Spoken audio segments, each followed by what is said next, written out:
For the second time in 4 days, a fifth-generation fighter jet has crashed at Eglin Air Force Base in Florida. An F-35 Lightning II assigned to the 58th Fighter Squadron crashed upon landing around 9:30 p.m. Tuesday at Eglin. According to a media release, the pilot successfully ejected and was transported to the 96 Medical Group Hospital at Eglin for evaluation and monitoring. The pilot was released from the hospital early Wednesday morning, said First Lieutenant Savannah Stevens, a spokeswoman for the 33rd Fighter Wing at Eglin. At the time of the accident, the pilot was participating in a routine night training sortie. According to the release, first responders from the 96th Test Wing are on the scene and the site is secured. The accident is under investigation, and Stevens said Wednesday a safety board is now being stood up. There was no loss of life or damage to civilian property. The name of the pilot is not being released this time. Stevens said there is now no indication what caused the crash. The F-35A variant cost about $90 million.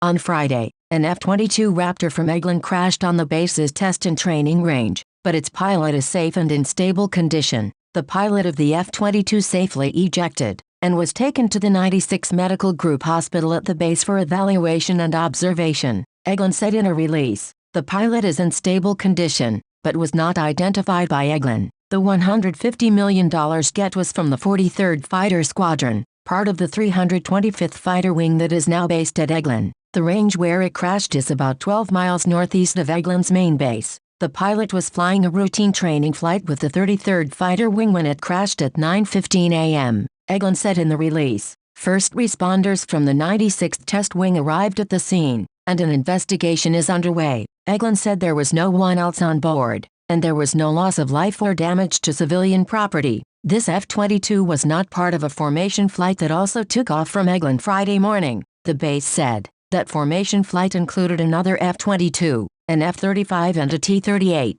and flew over Dade County and Panama City.